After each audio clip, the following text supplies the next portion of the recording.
I'm all right, Mum. When Angela Lansbury was only 9 years old, she suffered a heartbreaking loss that she later revealed was the defining moment of her life. Forgive me, please do. As she grew up in London, her interest in school made way for a passion for cinema. She was a dreamer and a self-proclaimed movie maniac. In 1940, as World War II surrounded them, Angela and her family had no choice but to flee England. But they were oblivious to how severe the danger actually was. The very same day they sailed from Liverpool bound for America, the city came under fire.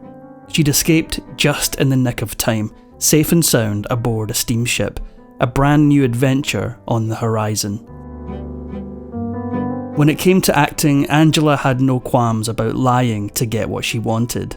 Her mother, Moina, was also an actress, and while she was working in a Canadian production, Angela found herself in Montreal. At 16 years of age, the aspiring actress pretended to be 19 to snag her very first theatre role in a nightclub. In 1942, Lansbury followed her mother to the promised land of Hollywood, but she quickly discovered that not all that glitters is gold. While trying to make it as an actress, she toiled alongside her mother at an LA department store. However, when her mother got fired, life got even harder. The entire family depended on Angela and her meagre $28 a week. As she struggled to make ends meet, her dream of becoming a famous actress seemed further away than ever before. In a world obsessed with Rita Hayworth and Lauren Bacall, Angela Lansbury wasn't quite like the seductive sirens that were all the rage in Hollywood. What few auditions she did manage to get only ended in disappointment. But it was only a matter of time before she got her big break. Angela's mother knew how to throw a party, and it was this flourishing social circle that got her foot in the door. At one of these infamous socials, Angela met the scriptwriter for 1944's Gaslight, John Van Druten, and he put in a good word for her. It was a golden opportunity, destined to transform the 17-year-old's life forever. She's a tartar, ain't she? What do you mean by that? The film was a huge success, and suddenly, Angela had a 7-year contract with MGM, a salary, and an Academy Award nomination. Her world had turned upside down in the best way possible. There was no slowing down. Her next few films continued to build her reputation. It's that cat. I thought I saw its eyes move. Lansbury first set eyes on actor Richard Cromwell when she was just a young girl collecting fan magazines. However, her recent brush with fame allowed her to meet the dashing actor in the flesh. Although he was 15 years her senior, she was completely besotted. Infatuation blinded her in the way that first love usually does. Cromwell impressed her with compliments and attentiveness. His intellect and worldliness dazzled her, and so when he asked for her hand in marriage, Angela had her answer at the ready. For exclusive perks like early access to new videos, priority replies to your comments, and to have your say on future content, consider becoming a Factinate member. On top of that, your support helps keep the channel going. Click the link in the description for more details. Her life with Cromwell was one of endless entertainment, but beneath the glamour, trouble began to brew. Something was wrong with her husband. He suffered from excruciating migraines and asthma attacks, but ultimately his biggest demon was his drinking. Less than a year after tying the knot, Angela came home one day and made a disturbing discovery. Her husband's car was gone and his closet was completely empty. That's when she found a chilling note sitting on the piano. It said, "I'm sorry, darling, I just can't go on." She had no idea why Cromwell had decided to desert her. In the months that followed, she began to blame herself for her husband's betrayal. It had completely shattered her self-worth.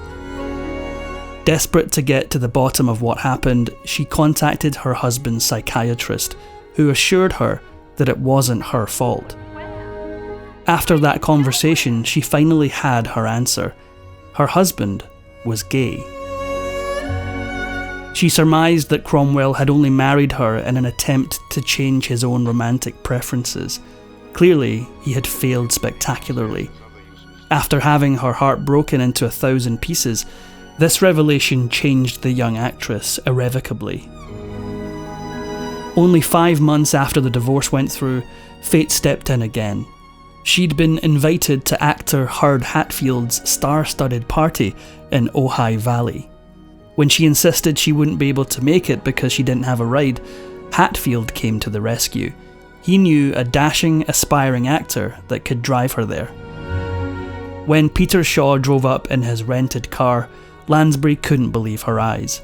He was the most gorgeous thing ever seen on 2 feet. During their 8-mile drive to the Ojai Valley, the two strangers became fast friends. Their conversations flowed effortlessly, and by the time they arrived, her charm had him hooked. From that fateful meeting onward, Lansbury and Shaw began to date. However, there was one problem that cast a shadow over the couple's happiness. While Angela continued to make films in Hollywood, her new boyfriend struggled. He just couldn't seem to get a movie under his belt, and it wasn't long before she discovered why.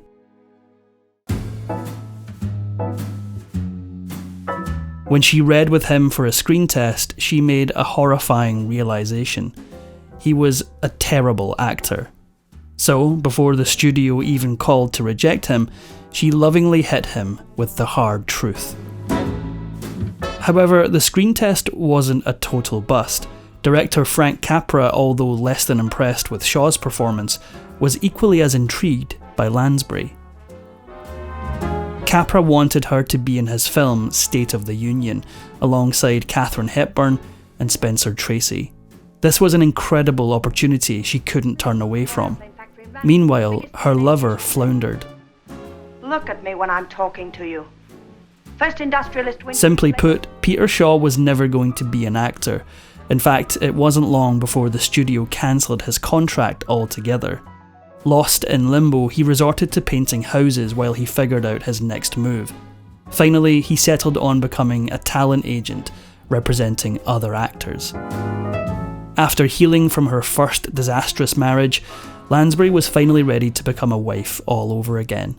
On August 12, 1949, the couple tied the knot, and after a relaxing honeymoon in the south of France, it was time for Lansbury to get back to work.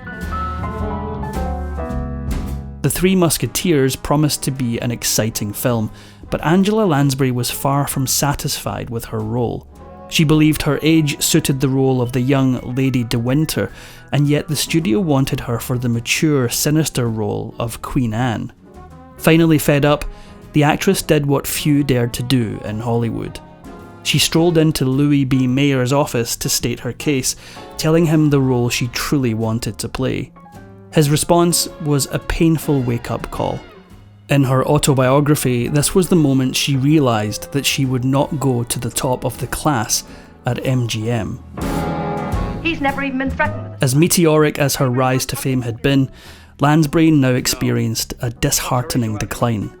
She certainly felt the dismal quality of the roles coming in. Sensing an imminent end, the actress decided to cut the cord before she got shut out entirely. In 1952, Lansbury left MGM for good. But while the future seemed dark and uncertain, this wasn't the end of the road. The very same year she left MGM, she took on another daunting new role. She gave birth to her first child, Anthony. With a growing brood and no film contract to speak of, her career was at an all-time low. After giving birth to her daughter Deirdre in 1953, Lansbury became a freelance actress, but it only dug her into a deeper hole of disappointment. According to her, Hollywood made her old before her time. Even in her 20s, many people assumed she was in her 40s based on the characters she played.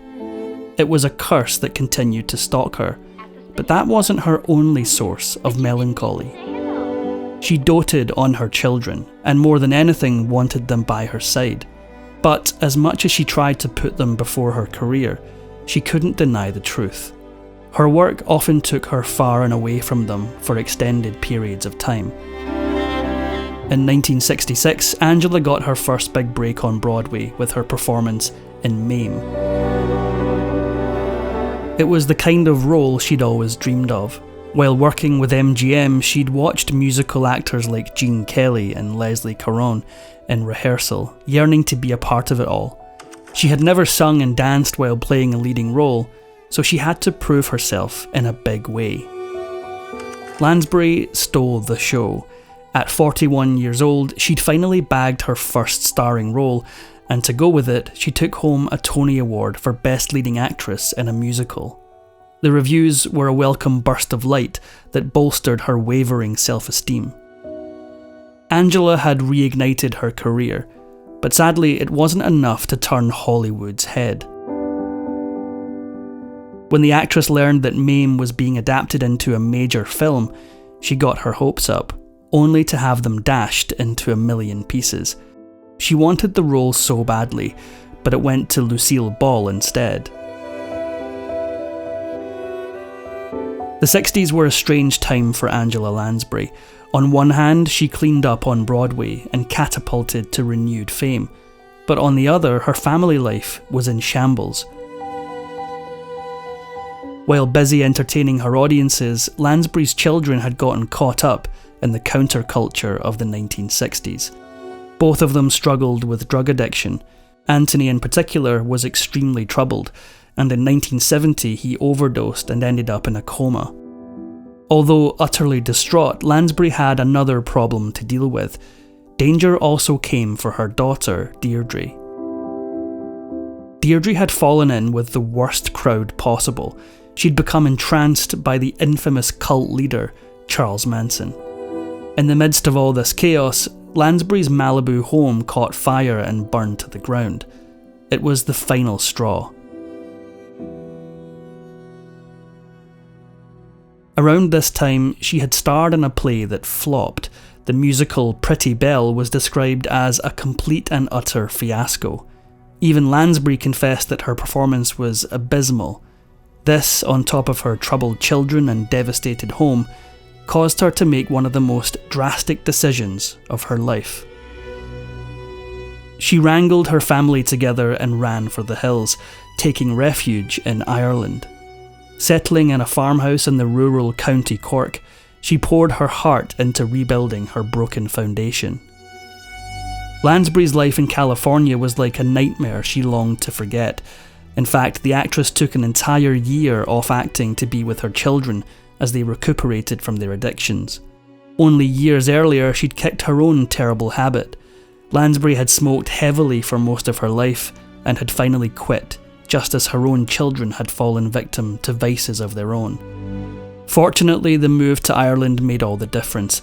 Her children did recover and even prospered.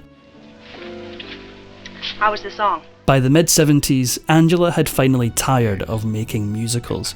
But when she went for a Shakespearean role in Hamlet, it ended badly.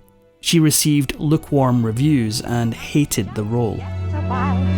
In 1975, she got the news that her mother had died in California. The last decade had been an undeniable whirlwind, and it seemed that life always had a curveball in store for her. Still, there was one opportunity she never saw coming, a TV show called Murder, She Wrote.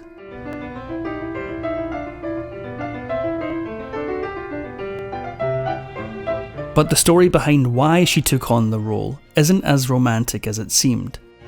Quite simply, she took on one of her most iconic roles for the money. Her work in theatre had been sliding downhill, and television was her chance to bolster her finances.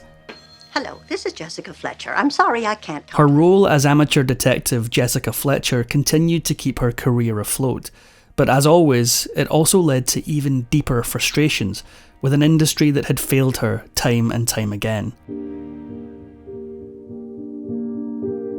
Although she earned 12 Emmy nominations for her role in Murder, She Wrote, she never won. Despite all her reservations about her career, however, Angela Lansbury accomplished what few Hollywood stars could. She managed to stay relevant beyond her youth and acted into her 90s. For the younger generations, she became best known for voicing the Disney character Mrs. Potts in Beauty and the Beast. However, in 2003, a tragedy almost ended her career entirely. I'll not have you making up such wild stories. Really, Mama? The love of her life, Peter Shaw, succumbed to congestive heart failure. Devastated by the loss, Lansbury never thought she'd return to acting. Near the end of her life, before her death in 2022, Lansbury got herself wrapped up in a fresh scandal.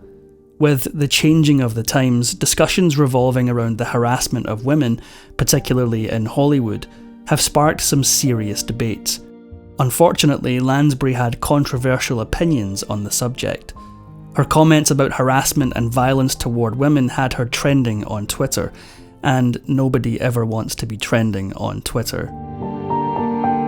She said that when it comes to sexual harassment, sometimes women have to take the blame for making themselves attractive.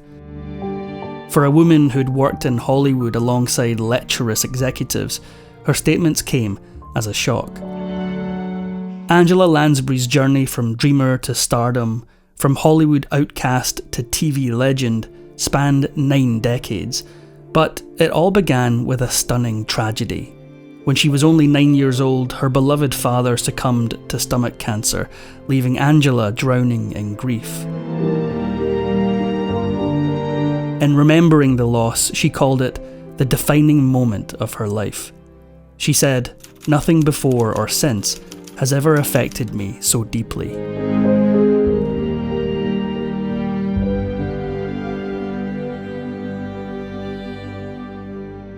If you enjoyed this Factinate video, give it a thumbs up and subscribe for more incredible stories. If you want a say in who we cover next, join our membership programme through the link in the description for exclusive perks. Your support means everything to us. Thanks for watching, and we'll see you in the next one.